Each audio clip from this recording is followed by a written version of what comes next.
Welcome to ఎన్నో జన్మలు ఎందరో masters book reading session masters. మనం మొన్న వెన్స్డే రోజు చక్కగా చదువుకుంటూ ఉన్నాము. సూపర్ గా జరిగింది ఆ రోజు డిస్కషన్ అంతా కూడా. మంచి ఒక టాపిక్ మీద మాట్లాడుకున్నాము. ఒక్క లైనే ఉండింది, అదే ఏంటంటే వారాలు గడుస్తున్న కొద్ది క్యాథరిన్ లో నాడీ మండలంలోని భయాందోళనల పొరలు ఒక్కొక్కటి విసర్జింపబడుతున్నాయి అన్నదానికి చాలా మంచి డిస్కస్ చేసుకున్నాము. ఒక్క నిమిషం మాస్టర్స్.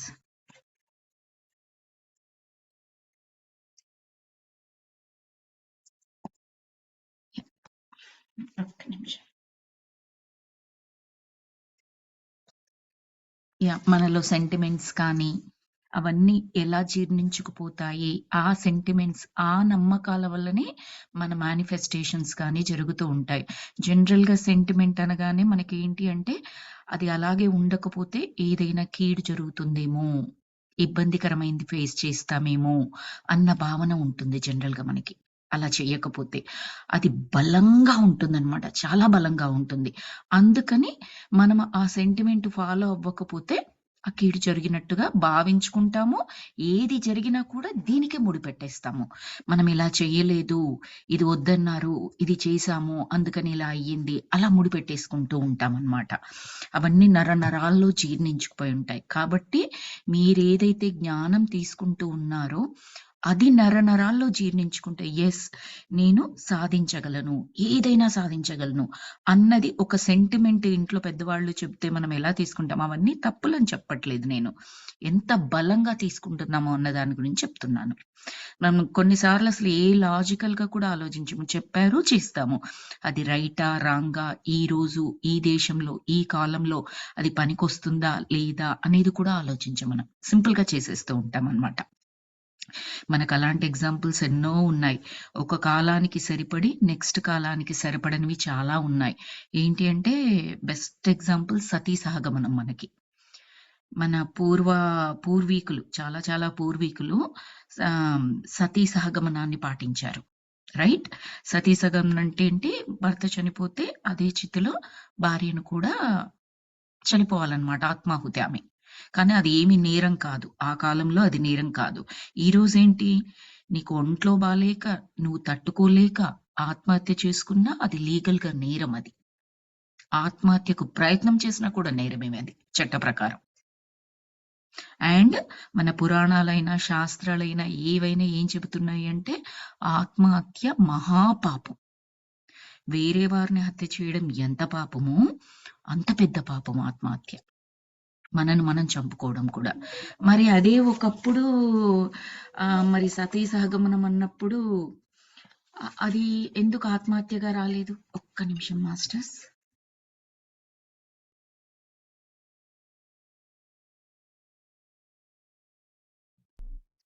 సారీ అండి.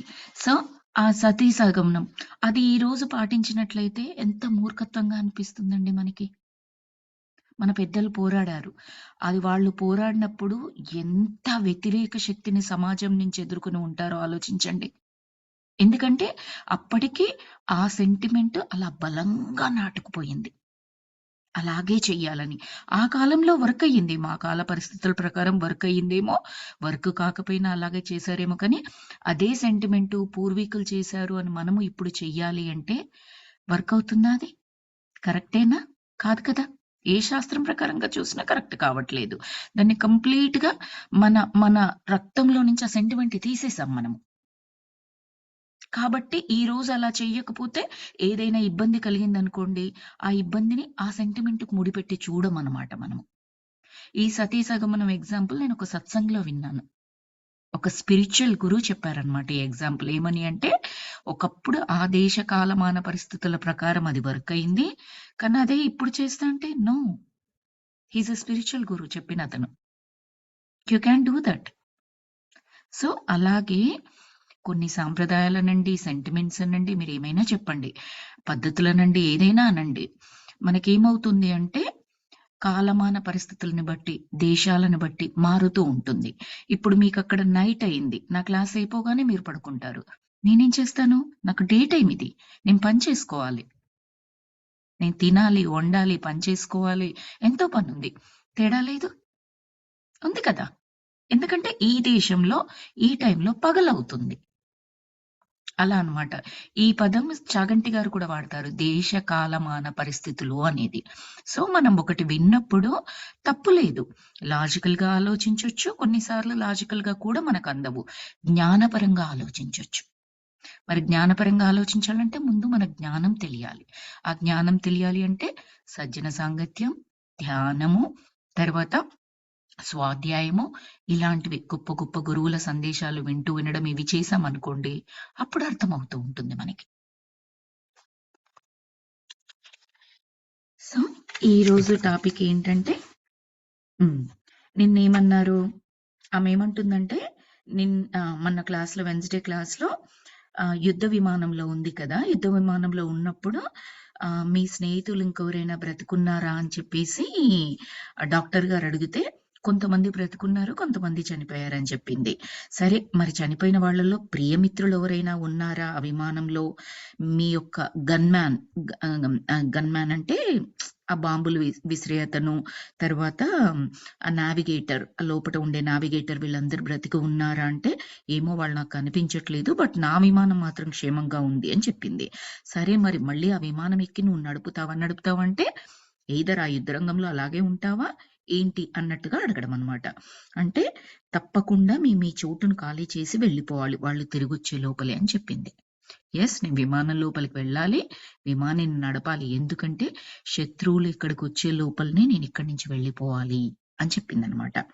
సరే నీ విమానంలోకి వెళ్ళు అని డాక్టర్ గారు చెప్పారు. చెప్తే అప్పుడేమంటుందంటే నాకు లోపలికి వెళ్ళాలని లేదు. విమానం లోపలికి వెళ్ళాలని లేదు. ఈయన విమానం లోపలికి వెళ్ళు అంటే దానర్థం ఏంటంటే యోగ నిద్రలో ఉంది కదా! క్యాథరిన్. ఆమె యొక్క ఎక్స్‌పీరియన్స్ ఆ టైంలో ఎలా ఉందో తెలుసుకోవడానికి ఆ యోగ నిద్రలో ఉన్న క్యాథరిన్‌ని ఇప్పుడు విమానం బయటున్నావు కదా! ఒకసారి ఆ యోగ నిద్రలో విమానం లోపటికి వెళ్ళు అని చెప్పేసి అడిగారు. ఆమె యోగ నిద్రలోనే ఉండి ఏమంటుందంటే, నో. నేను వెళ్ళాలనుకోవట్లేదు. నాకు వెళ్ళాలనిపించట్లేదు. బేరం మొదలుపెట్టింది ఆయనతో. ఈయన వెళ్ళమంటున్నాడు. ఆమె వెళ్ళనంటోంది. అలా అన్నమాట బేరం అంటే. సరే. డాక్టర్ ఏమంటున్నారంటే, "కానీ నువ్విక్కడి నుంచి వెళ్ళిపోయి తీరాలి. నువ్వు వెళ్ళలేదనుకో, విమానంలోకి వెళ్లి విమానం నడుపుకొని బయటికి వెళ్ళిపోలేదనుకో, వాళ్ళొచ్చి చంపేస్తారు కదా! మరి వెళ్ళిపోవాలి కదా నువ్వు" అన్నట్టుగా డాక్టర్ అంటున్నారు. అంటే కానీ అదెంతో నిరర్థకం అని క్యాథరిన్ అన్నది. కానీ ఏం ప్రయోజనం లేదు. నేను విమానం లోపలికి వెళ్ళినా ఏం ప్రయోజనం లేదు. నేనేం చేసినా వాళ్ళు చంపేస్తారు అన్న టైప్‌లో. సో, అప్పుడు డాక్టర్ ఏమన్నారంటే, "యుద్ధంలో చేరడానికి ముందు నువ్వేం చేసేవాడివి? ఎరిక్ ఏం చేస్తూ ఉండేవాడో నీకు జ్ఞాపకం వస్తోందా?" అంటే ఆహ్, ఎరిక్ అంటే మనం నిన్న చెప్పుకున్నాం కదా! ఆహ్, ఈ ఈ ప్రస్తుత జీవితంలోనేమో ఎరిక్ ఆమెకు ఫ్రెండ్. వైద్యుడు ఫ్రెండు. ఆయన యొక్క సలహా పరంగానే డాక్టర్ బ్రియాన్ దగ్గరికొచ్చిందనమాట. మంచి ఫ్రెండ్. ఇప్పుడు ప్రస్తుతం ఆమె ఏ జన్మ గురించి, పూర్వపు జన్మ గురించి మాట్లాడుతుందో అందులో బహుశా నాకు తెలిసి వైఫ్ అనుకుంటా. మార్గో అనేది కూతురు, ఎరిక్ అనేది వైఫ్ అని అనిపిస్తుంది. సో, ఆ జన్మలో ఇప్పుడు నువ్వు ఏదైతే యోగ నిద్రలో జన్మను యాక్సెస్ చేస్తున్నావో, ఆ జన్మలో నువ్వు యుద్ధంలో చేరడానికి ముందు ఏం చేసేవాడివి? ఎరిక్ ఏం చేస్తూ ఉండేవాడు అనేది అడిగాడనమాట. అంటే నేను ద్వితీయ అధిపతిగా ఒక చిన్న విమానంలో ఉండేవాడిని. యుద్ధ సామాగ్రిని రవాణా చేసే విమానం అది. అందులో ఉండేవాడిని అని చెప్పింది. అప్పుడు కూడా ఒక పైలట్‌గానే ఉండేవాడివా అంటే అవును. అందువల్ల తరచుగా ఇంటికి దూరంగా నువ్వు వెళ్ళిపోవాల్సి వస్తూ ఉండేదా? అని డాక్టర్ అడిగారు. అవును అని చెప్పింది. సరే కాలంలో ఇంకొంచెం ముందుకు పో. ఇంకొకసారి విమానాన్ని నడుపుతున్నప్పటి రోజుల్లోకి వెళ్ళు. ముందుకు వెళ్ళగలవా? అని అడిగాడు. అంటే ఆమన్నది, "ఆ తర్వాత నేనెప్పుడు విమానాన్ని చూడలేదు." ప్రస్తుతం ఎక్కడైతే యోగ నిద్రలో ఏ కాలంలో, ఏ టైంలో ఉందో అదే ఆమె లాస్ట్ సారి విమానం చూడటం. తర్వాత నేను విమానాన్ని చూడలేదు అని చెప్పేసి చెప్పింది. నడపలేదు అని చెప్పింది. సారీ చూడలేదు కాదు, నడపలేదు. "ఎందుకు నీకేమైనా అయిందా?" అని అడిగాడు డాక్టర్. అవును. ఆమె శ్వాస వేగం మరింతగా పెరిగింది. ఆమెలో అలజడి ప్రారంభమైంది. ఆమె తన మృత్యు దినంలోకి ప్రవేశించవలసి వస్తోంది. మరెందుకు నువ్వు తర్వాత విమానాన్ని నడపలేకపోయావు అంటే, ఇమ్మీడియేట్‌గా ఇప్పుడు బెడ్ మీద పడుకొనుంది కదా క్యాథరిన్ యోగ నిద్రలో. ఆమెను అబ్జర్వ్ చేస్తున్నారు డాక్టరు. వేగంగా శ్వాస తీసుకుంటూ ఉందనమాట. ఇంక అర్థమైపోతుంది. ఆమె మృత్యు గడియల్లోకెళ్ళిపోతుందని డాక్టర్ గారికి అర్థమైపోతుంది. హ్మ్. సో ఆమె ఏమంటుందంటే, మంటల నుండి నేను పారిపోతున్నాను. నా వాళ్ళందరూ ఆ మంటల్లో కాలిపోయారు. అవునా? అని చెప్పేసి డాక్టర్ అడిగి, మరి మంటల నుండి నువ్వు బయటపడ్డావా? అని అడిగాడు. ఎవరూ బయటపడరు. ఎవరూ బ్రతికి ఉండరు. యుద్ధం తర్వాత నేను చచ్చిపోతున్నాను. ఆమె భారంగా శ్వాసిస్తుంది. అంటే ఆ జన్మలో ఆమె చివరి క్షణాలలో ఉంది. ఆ యుద్ధంలోనే మరణించిందనమాట. ఆమె గన్‌మ్యాను, ఆమె ప్రియ స్నేహితులు, నావిగేటరు వీళ్ళందరితో పాటు ఇంకొద్ది టైం తర్వాత కొన్ని క్షణాలు, కొన్ని గంటలు తర్వాత మళ్ళీ ఇంకా ఆమేమి ఆ వాతావరణం నుంచి బయటికి రాలే. అక్కడే ఆ మంటల్లోనే చనిపోయిందనమాట. ఎందుకంటే అంత భయంకరమైన యుద్ధం అది. ఎవరూ బ్రతికి ఉండరు యుద్ధం తర్వాత అని చెప్తోంది. ఆమె భారంగా శ్వాసిస్తోంది. నెత్తురు. ఎక్కడ చూసినా నెత్తురే. నా రొమ్ములో ఎంతో నొప్పి. ఏ తూటానో నా రొమ్ముకొచ్చి తగిలి ఉన్నది. నా కాలు, నా మెడ, ఒళ్ళంతా నొప్పి. ఆమె మహాబాధతో ఉంటోంది. కానీ కాసేపట్లోనే ఆమె శ్వాస నెమ్మదిపడి సాధారణ స్థితిలోకి వచ్చేసింది. ఆమె మొహంలో కండరాల బిగువు ఆగిపోయింది. ఒక మహాప్రశాంతత ఆమెని ఆవరించి వేస్తోంది. మరో తలంలోకి వెళ్ళిపోబోతున్నటువంటి ఆమె ప్రశాంత స్థితిని నేను గుర్తుపట్టాను. అయిపోయింది. చనిపోయింది. ఆ చనిపోయే ముందర ఎలా ఉందో ఆమె చెప్పిందనమాట. అంత మంటలు, ఎక్కడ చూసినా నెత్తురు, నా రొమ్ములో నొప్పిలేస్తోంది. తర్వాత అంటే ఛాతీలో నొప్పిలేస్తుందట. అక్కడ తూటాలు తగిలాయి ఆమెకి. అందుకని నొప్పిలేస్తుంది. కాలు, మెడ, ఒళ్ళంతా నొప్పులే అని చెప్పేసి చెప్పింది. కొద్దిసేపు అలా ఉన్న తర్వాత ఆ శ్వాస వేగం మెల్లగా తగ్గి మెల్లమెల్లగా ప్రశాంతతలోకి వచ్చిందనమాట. ఎలా కనపడుతుంది ఇదంతా? బెడ్ పైన క్యాథరిన్ మొహంలో కనపడుతుంది. ఆమె పునరావృతం చేసుకుంటోంది. ఆ పూర్వజన్మలో జరిగిన దాన్ని మళ్ళీ ఇప్పుడు అనుభవిస్తుందనమాట. ఫైనల్‌గా ప్రశాంత స్థితికొచ్చేటప్పటికి డాక్టర్‌కి ఏమనిపించిందంటే, ఓహో! మళ్ళీ వేరే తలంలోకెళ్ళిపోయింది. ఆత్మ ఆ శరీరాన్ని వదిలిపెట్టేసింది. వేరే తలంలోకెళ్ళిపోయింది. అందుకని ఆత్మ ప్రశాంతంగా ఉంది అని ఆయనకర్థమైపోయిందనమాట. మీకు గుర్తుంది కదా మాస్టర్స్, ఆమెకు విమాన ప్రయాణాలంటే భయము. భయం ఇన్ ద సెన్స్ అంటే మనస్థిమితంగా ఉండలేదన్నమాట. ఆల్కహాల్ తాగుతూ అందులో మర్చిపోవడానికి ప్రయత్నం చేస్తూ ఉంటది. బహుశా ఇదొక రీజన్ అయ్యి ఉంటది. ఇది కైండ్ ఆఫ్ విమాన ప్రమాదమే అనుకోవాలి. ప్రమాదం అంటే రియల్ గా ప్రమాదం కాదు.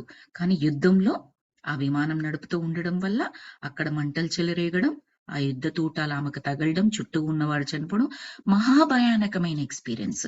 ఎప్పుడు జరిగింది? ఇది జరగగానే చనిపోయింది. అంటే చనిపోయే ముందు ఆత్మ ఏ వాసనను పట్టుకుంది? ఈ భయాందోళనలు. విమానము, విమాన ప్రయాణము, ఈ భయాందోళనలనే వాసనను పట్టుకొని ఆత్మ ఆ శరీరం నుంచి విడుదలైందనమాట.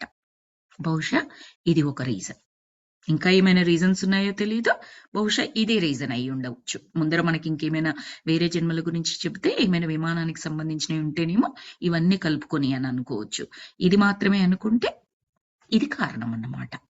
ఇక్కడి నుండి పట్టుకెళ్లిన వాసన వల్ల ఆమె ప్రస్తుత జన్మలో క్యాథరిన్ విమాన ప్రయాణాలంటే ఇబ్బంది పడుతోంది. సో ఆమె ప్రశాంత స్థితిని పొందడం చూసిన తర్వాత డాక్టర్ మెల్లగా అడిగారు.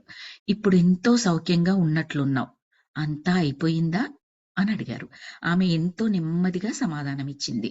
యెస్. ఇప్పుడు నేను గాల్లో తేలుతూ ఉన్నాను. నా శరీరానికి దూరంగా. నాకిప్పుడు శరీరం లేదు. నేనున్నాను ఇప్పుడు మళ్ళీ ఆత్మస్థితిలో. మనం చెప్పుకున్నాం కదా! శరీరం నుంచి విడుదలైన ఆత్మ ఎంతో ప్రశాంతంగా ఉంటది. ఎంతో హ్యాపీగా, తేలిగ్గా ఉంటదనమాట. సో, ఆత్మస్థితిలో ఉన్నాను మళ్ళీ అన్నది. సరే, మంచిది. విశ్రాంతి తీసుకో. మహా కష్టమైన జీవితాన్నే అనుభవించావు కదా! నీ పూర్వపు జన్మ చాలా కష్టమైంది కదా! విశ్రాంతి తీసుకో. ఎంతో కష్టమైన మరణాన్ని పొందావు నువ్వు. నీకు విశ్రాంతి కావాలి. మళ్ళీ నీ శక్తుల్ని పుంజుకో. ఏం నేర్చుకున్నావు ఆ జన్మలో నువ్వు? ముందరేం చేశారంటే, మంచిది. చాలా కష్టపడ్డావు. బయటకొచ్చేసావు. హ్యాపీగా రెస్ట్ తీసుకో. అదంతా స్వాంతన వచనాలు పలికి తర్వాత ఏమన్నారంటే, ఆమెను నిదానపరచాలి కదా ఫస్టు. అంటే ఆ మూడ్‌లోకి తీసుకురావాలి. ఈయన క్వెషన్స్ ఏస్తే ఆన్సర్ చేసే మూడ్‌లోకి. ఏం నేర్చుకున్నావు ఆ జన్మలో నువ్వు? ఇప్పుడు చనిపోయిన జన్మలో అని అడిగారు. అంటే ద్వేషం గురించి నేర్చుకున్నాను. మతి లేకుండా చంపేయడాన్ని నేర్చుకున్నాను. వక్రగతిలో నడిపించబడిన ద్వేషం గురించి నేర్చుకున్నాను. ఎందుకు ద్వేషిస్తున్నామో తెలియకుండానే ద్వేషిస్తున్న ద్వేషాన్ని గురించి పురిగొల్పి ఆ ద్వేషంలోకి నెట్టబడ్డాం మేము. దుష్టుల బలవంతం వల్ల భౌతికంగా మేము ఉన్నప్పుడు. బాగా గమనించండి మాస్టర్స్. ఎన్నో వాటికి సూట్ అవుతుంది ఈ సెంటెన్స్ కూడా.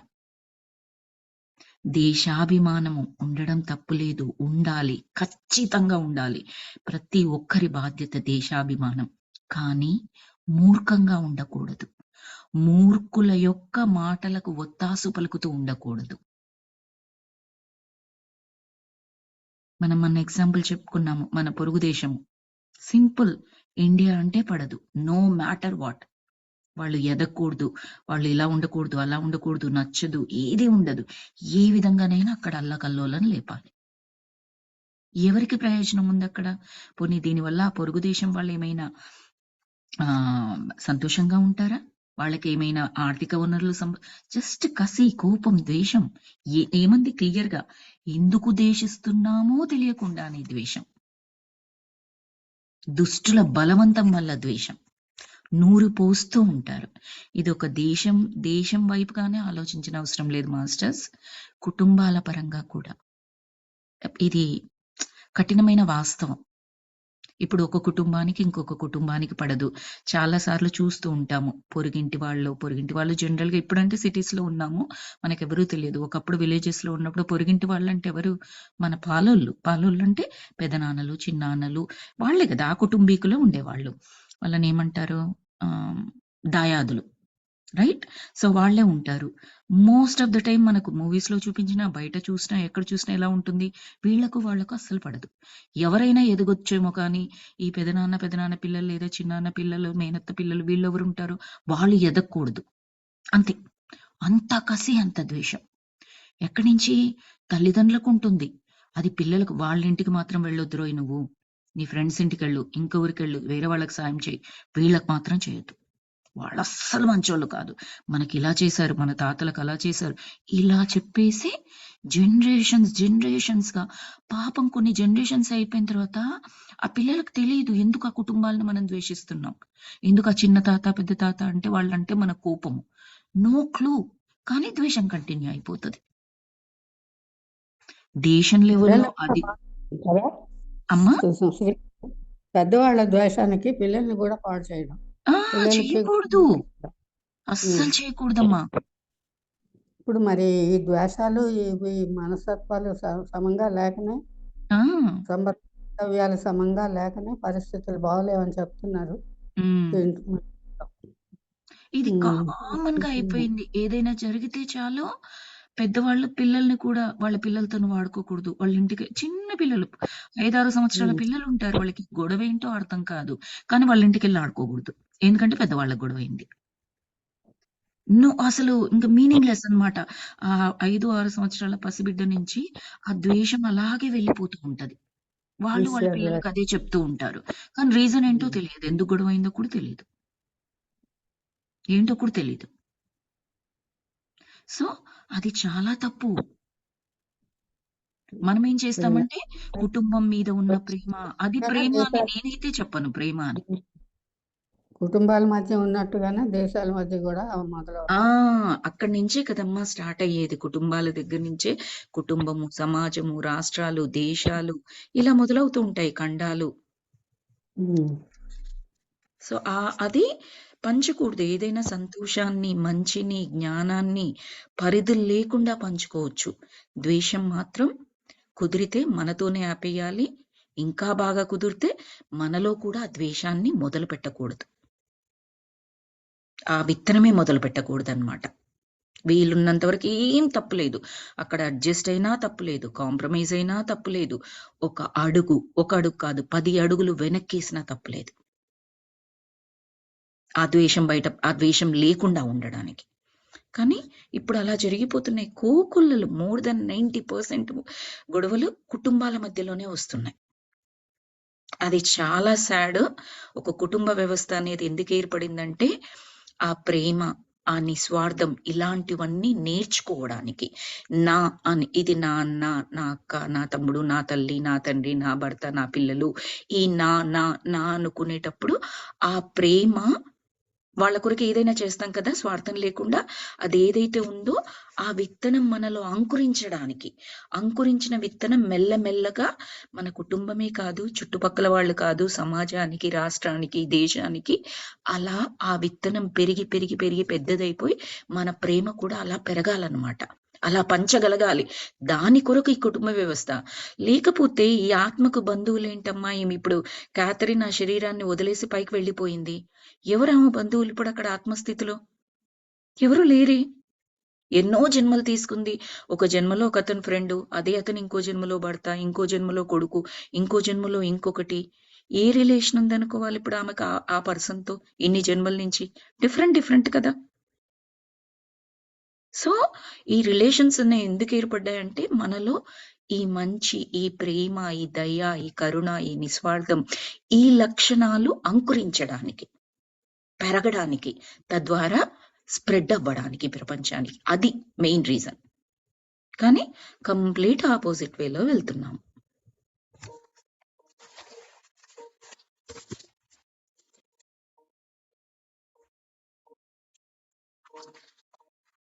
సో అదన్నమాట. ఈమె చాలా బాగా చెప్పింది. చాలా అంటే చాలా బలమైన వాక్యాలు ఇవి. ద్వేషం గురించి నేర్చుకున్నాను. ఇదిగో ఇలాగే అవుతది. అదే వాసనని పట్టుకొని వెళ్ళిపోతాం అన్నమాట నెక్స్ట్ జన్మలకి మనము. అట్లీస్ట్ తెలిసి తెలియని వయసులో అది అంకురించినా కూడా మనకంటూ ఒక వయసు వచ్చిన తర్వాత జ్ఞానం వింటూ ఉన్నప్పుడు మనమేమి మన పెద్దవాళ్ళని ఎదిరించిన అవసరం లేదు. ఇందులో వాళ్ళతో గొడవ పడిన అవసరం లేదు. ఎట్ ద సేమ్ టైం ఆ ద్వేషాన్ని పంచుకోని అవసరం లేదు. చెప్పి చూడండి. ఇట్స్ ఓకే అమ్మా, ఇట్స్ ఓకే నాన్న, అప్పుడెప్పుడో గొడవలు అయిపోయాయి. మనము వాళ్ళతో మంచిగా ఉండకపోయినా పర్లేదు, ద్వేషంగా ఉండకూడదు. వాళ్ళు నాశనం అయిపోవాలి అని కోరుకోకూడదు. వాళ్ళు ఏ విధంగా బాగుపడకూడదు అని కోరుకోకూడదు. వాళ్ళు ఇన్ కేస్ బాగుపడితే మనం బాధపడకూడదు. చెప్పి చూద్దాం. కుదరలేదు, పర్వాలేదు, వాళ్ళని అలాగే కంటిన్యూ అవ్వనివ్వండి. వాళ్ళ స్థితి అదని. మనం అట్లీస్ట్ మారొచ్చు కదా. ఒక వయసు వచ్చిన తర్వాత మన ఇష్టాలని మనం చేయట్లేమా? అన్ని తల్లిదండ్రుల ప్రకారమే చేస్తున్నామా? ఎన్నో వాళ్ళకి నచ్చినవి మనం చేస్తున్నాం కదా. మరి ఈ ద్వేషాన్ని ఎందుకు పోగొట్టుకోకూడదు? కావాలంటే ఒక స్టెప్ ముందరకేయండి. వెళ్ళి ఎవరితో అయితే గొడవ ఉందో వాళ్ళ దగ్గరికి వెళ్ళేసి నేను బాగుండాలనుకుంటున్నాను అని కోరుకోండి. ముందు సంకేతాలు పంపించండి, ప్రేమ సంకేతాలు. నాకు బాగుంది, నేను బాగుండాలనుకుంటున్నాను, ఎందుకు గొడవైందో తెలీదు, మీ కుటుంబం మా కుటుంబం, టెలిపతిక్ కమ్యూనికేషన్ పంపించండి ఫస్ట్. అది కూడా పవర్ఫుల్లే ఉంటుంది.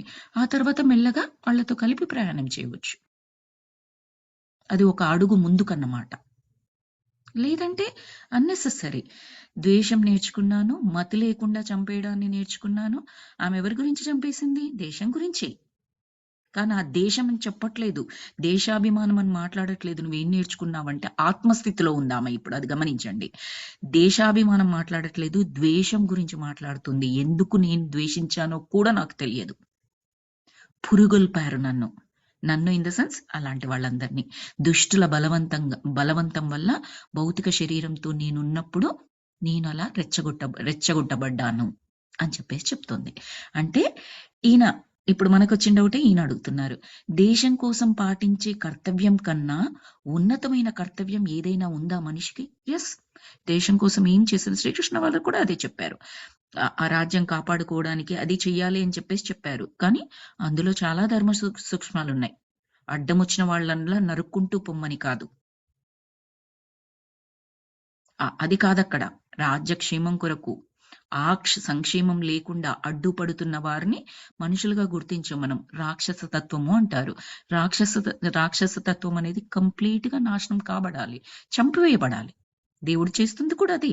దుష్ట శిక్షణ, శిష్ట రక్షణ అది చెయ్యాలి. సో దేశం కోసం నువ్వు పాటించావు కదా కర్తవ్యం, ఆ ఉన్నతమైన కర్తవ్యం అదే కదా మనిషికి కావాల్సింది. మిగతా మనుషులను నువ్వు చంపేయకుండా నీకు అడ్డుపడే ఉత్తమ కర్తవ్యం ఏంటి? బలవత్ ప్రేరణతోనే ఆ కర్తవ్యాన్ని నువ్వు పాటించాల్సి వచ్చినప్పటికీ కూడా అది నీకు ఉత్తమ కర్తవ్యమే కదా అని చెప్పేసి అడిగాడు.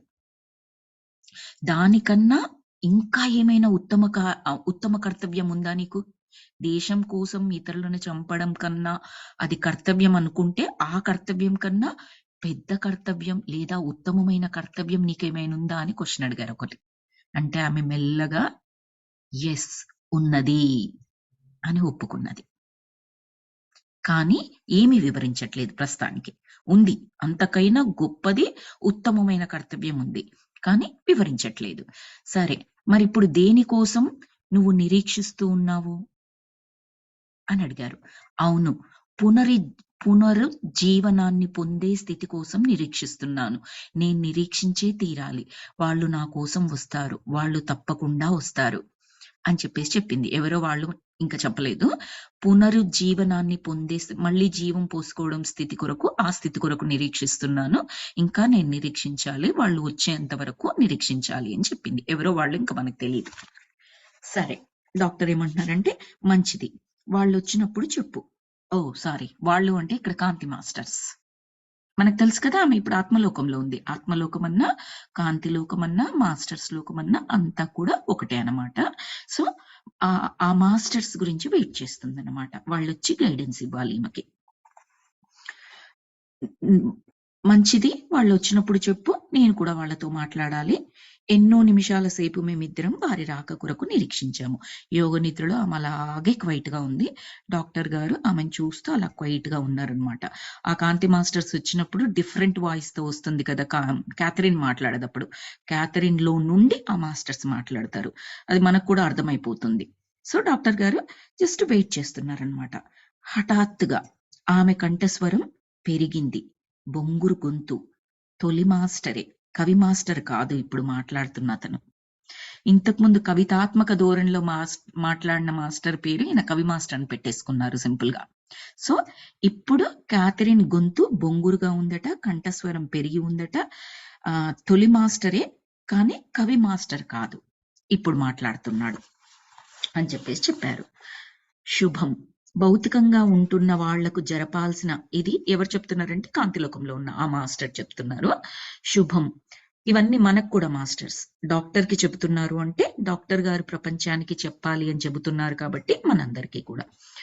శుభం, భౌతికంగా ఉంటున్న వాళ్లకు జరపాల్సిన సరియైన చికిత్సా పద్ధతి ఇదేనని నువ్వు నిశ్చయించుకోవడం సరైనదే.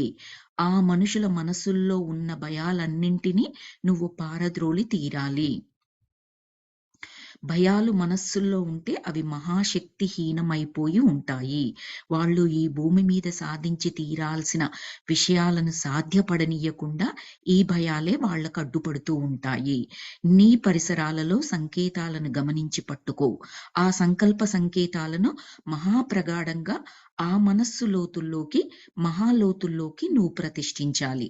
శారీరక అనుభూతులతో గ్రహింప జాలనంతటి మహాలోతుల్లో నువ్వు ప్రతిష్ఠించాలి. వాళ్లకు తమకో శరీరం ఉంటుంది అన్న స్మృతి ఉండడం యోగ నిద్రా స్థితిలో. అప్పుడే వాళ్ళను నువ్వు సమీపించగలుగుతావు. కేవలం ఉపరితలం మీద మాత్రమే అన్ని అస్తవ్యతలు ఉంటాయి.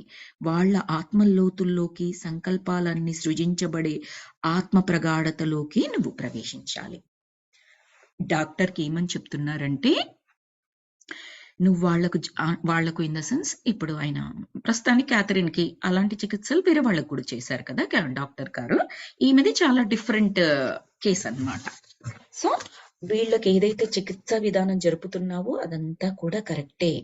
వాళ్ళకు చికిత్స చెయ్యాల్సిందే, వాళ్లకు శరీరం ఉండి తీరాల్సిందే నువ్వు చికిత్స చేసేటప్పుడు. అలాగే వాళ్ళలో ఉన్న భయాలని పూర్వజన్మల్లోకి వాళ్ళు తరచి చూసుకుని పునరావృతం చేసుకోవడం ద్వారా ఆ భయాల నుంచి, ఆందోళన నుంచి వాళ్ళు బయటపడేట్టుగా చికిత్సా విధానం కొనసాగిస్తున్నావు. అది రైటే. వాళ్ళ లోతుల్లోకి శారీరక అనుభూతులు గ్రహింపజాలనటువంటి అన్నాడు. శరీరపరంగా ఇప్పుడు మళ్ళీ యోగ నిద్ర నుంచి బయటకు వచ్చింది అనుకోండి క్యాథరిన్, ఆవిడకి గుర్తుండేవి ఏం మాట్లాడారు కాంతి మాస్టర్స్ ఏంటి అదంతా ఆవిడకి ఏం గుర్తుండదు. అసలు ఆవిడకి ఏం తెలియదు. ఓన్లీ డాక్టర్ గారికి తెలుసు అదంతా. ఎందుకంటే అప్పుడు ఆత్మస్థితిలో ఉందామె యోగ నిద్రలో ఉన్నప్పుడు.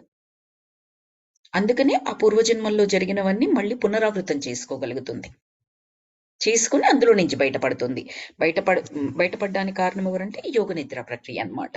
సో కేవలం ఉపరితలం మీద మాత్రమే ఉపరితలం అంటే మనం శరీరము అని అనుకున్నప్పుడు ఆ శరీరాన్ని ఉపరితలము అని అనుకున్నట్లయితే, లోపల ఉన్నది ఆ ఇన్నర్ తలంలో ఉన్నది ఆత్మ అనుకున్నట్లయితే, ఈ ఆత్మకు భయాలు, ఆందోళనలు ఏమీ ఉండవు.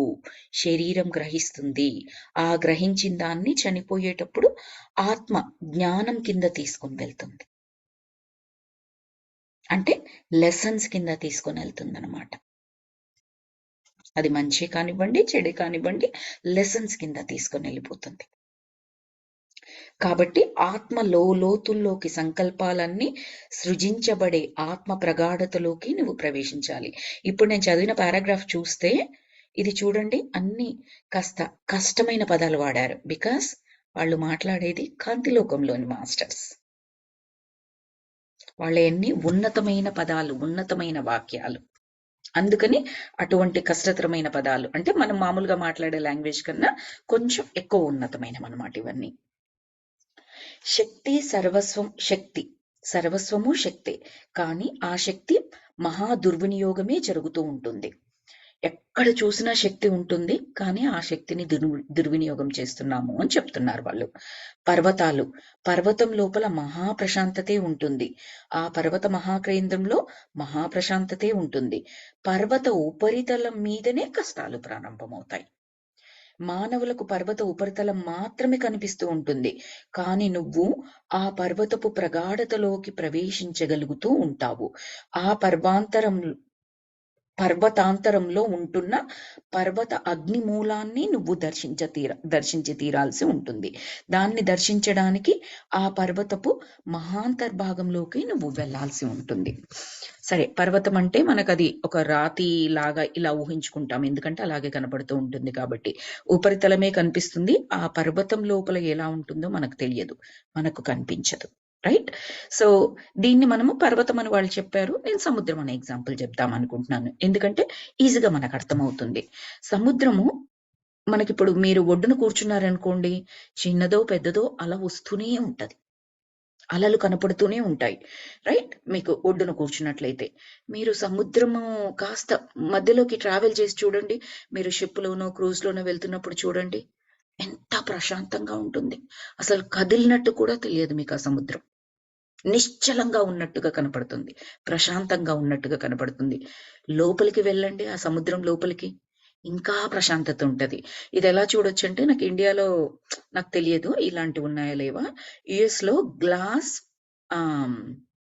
What is that glass bottom boats అని ఉంటాయి. నేను కూడా వెళ్ళాను ఒకసారి. గ్లాస్ బాటమ్ బోట్స్ ఏంటంటే, బోట్ కింద భాగము కంప్లీట్ గ్లాస్ తో తయారు చేయబడి ఉంటుందన్నమాట.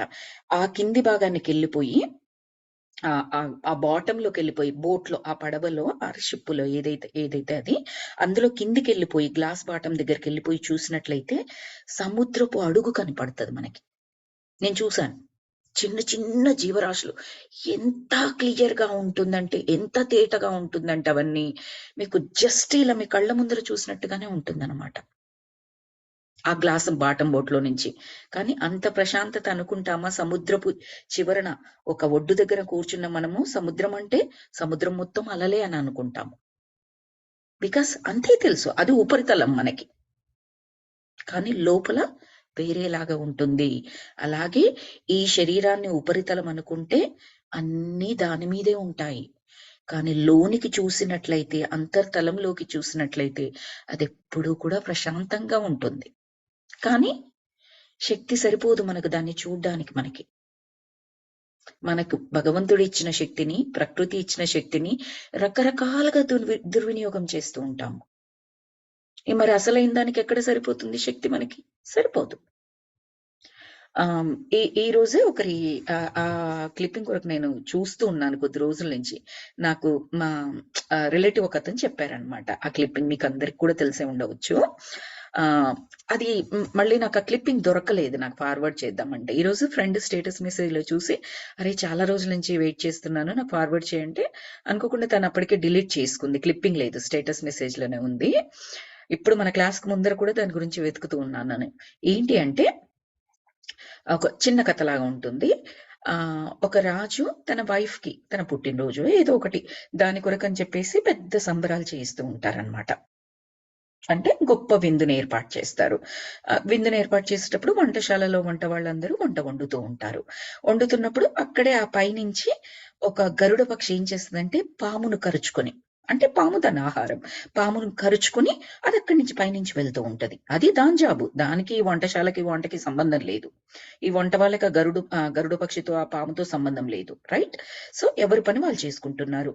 ఆ వెళుతూ ఉన్నప్పుడు ఏమవుతుందంటే కరుచుకుంది కదా పాముని తినడానికి. ఆ కరుచుకున్నప్పుడు ఆ పాములో విషం ఉంటుంది కదా, ఆ విషపు చుక్కలు ఏమవుతాయంటే వీళ్ళు వంట వండుతున్న పాత్రలో పడిపోతాయి. వంట వాళ్ళకి తెలియదు, వాళ్ళేం యాడ్ చేయలేదు, వాళ్ళకి తెలియదు. పోని గరుడ పక్షికి తెలుసా?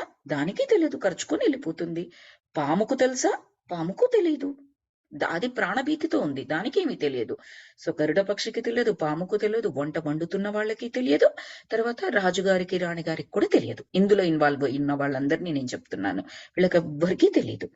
వంట వండారు, అత్యద్భుతమైన వంట, వచ్చిన ఆహుతులందరూ తిన్నారు, చాలా మంది చనిపోయారు. ఓకే, చనిపోయిన తర్వాత యమలోకంలో యమధర్మరాజు దగ్గరికి కేసు వెళ్తుంది. ఇప్పుడు ఇందులో ఎవరిది తప్పు?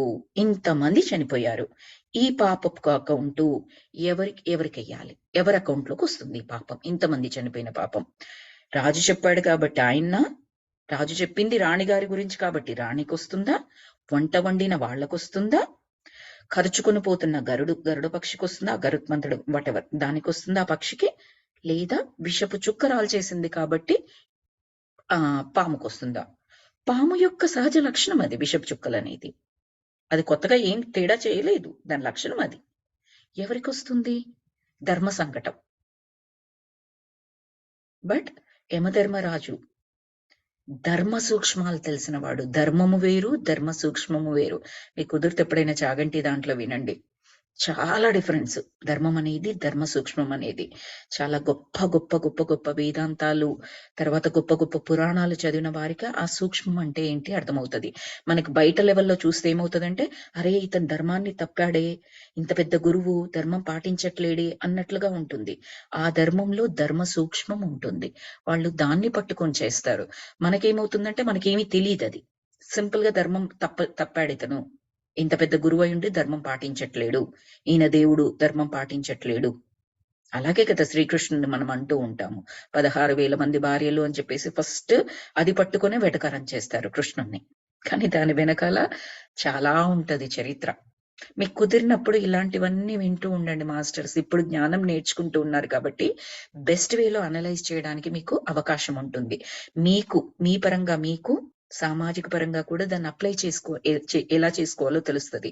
ఒకప్పుడు నేను వాటిని స్టోరీస్ లాగానే విన్నాను, జస్ట్ ఇంట్రెస్టింగ్ స్టోరీస్ లాగా విన్నాను. ఇప్పుడు నాకు అర్థమవుతుంది వాటిని ఎలా అన్వయించాలి, ఎలా అన్వయించుకోవచ్చు మన లైఫ్ లకి అనేది. సో అక్కడ యమలోకంలో ఆ ధర్మ సూక్ష్మాన్ని ఎలా చెప్పాడు అంటే, ఆయన జస్ట్ పరిశీలించాడు. తర్వాత చనిపోయిన తర్వాత ఏం జరిగిందని పరిశీలించినప్పుడు ఉంటారు కదా ఊర్లో గొప్ప గొప్ప సిద్ధులు ఇన్ ద సెన్స్ నేను వెటకారంగా అంటున్నాను, ఏ పని పాటు లేకుండా ఉండే వాళ్ళు ఉంటారు కదా.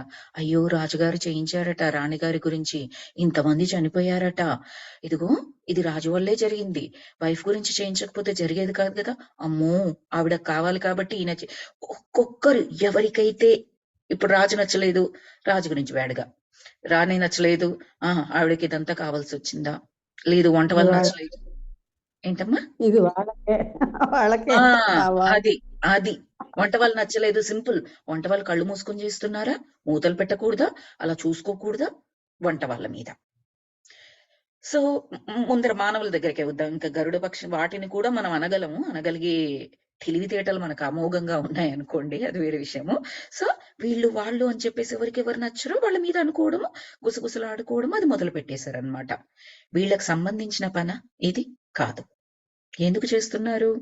తిన్నది అరక్క, ఒక్క ముక్కలో చెప్పాలి అంటే.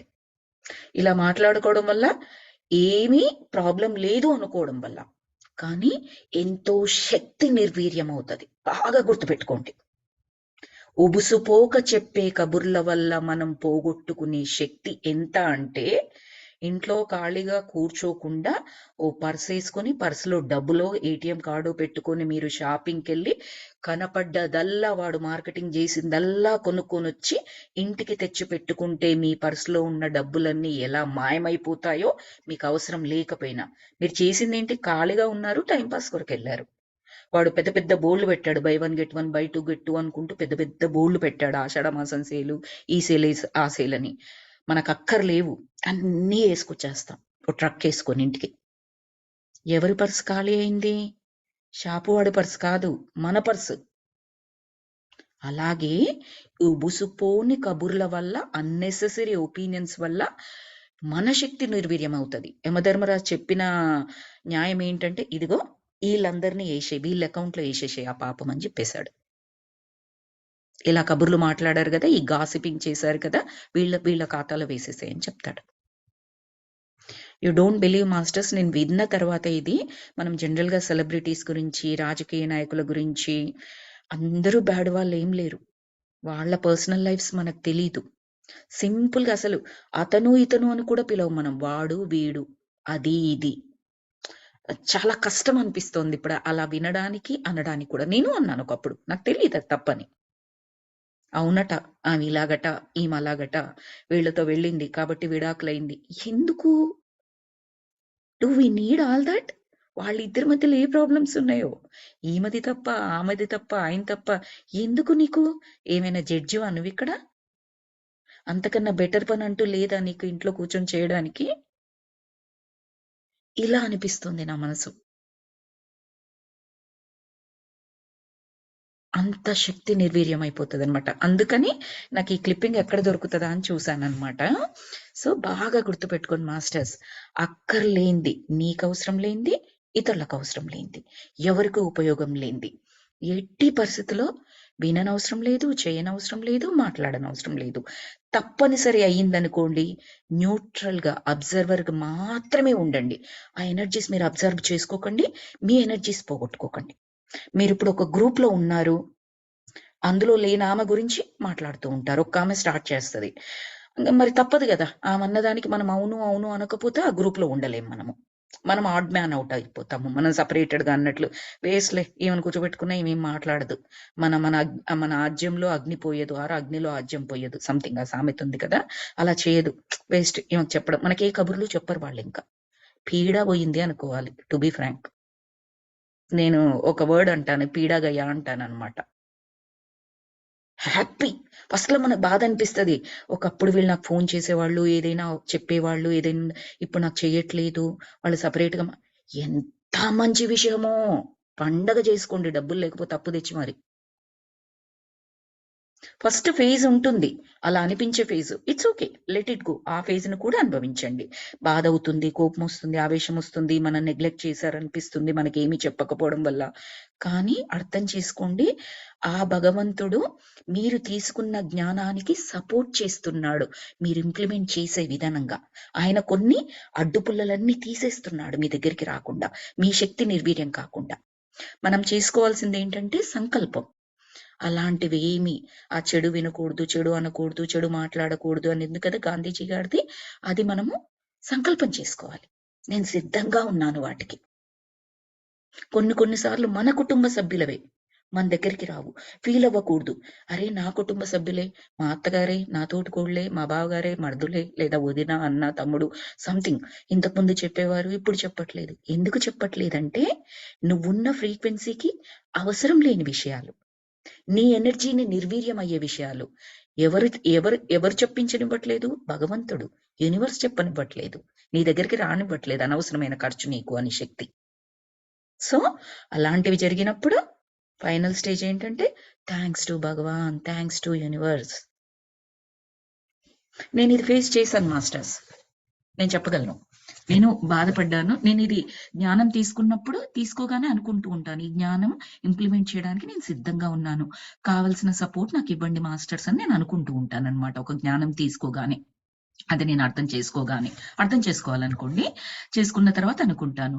ఆ తర్వాత ఇలా జరిగిన తర్వాత నేను అనుకున్నాను, ఏంటి మా హస్బెండ్ నాకు చెప్పకపోవడమా, పిల్లలు చెప్పకపోవడమా, అత్తగారు వాళ్ళు చెప్పకపోవడమా, అన్నయ్య, వదిన చెప్పకపోవడమా, ఇలాంటివి.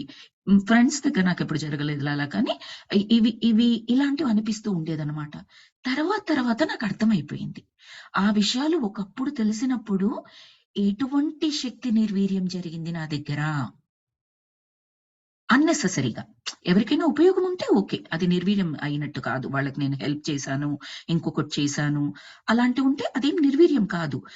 ఇప్పుడు అలా కాకుండా వాళ్ళు నా గురించి చెప్పారు. "ఇదిగో చూసావా మన తోటికోడలు ఇలా అన్నది" అని చెప్పేసి చెప్పారు.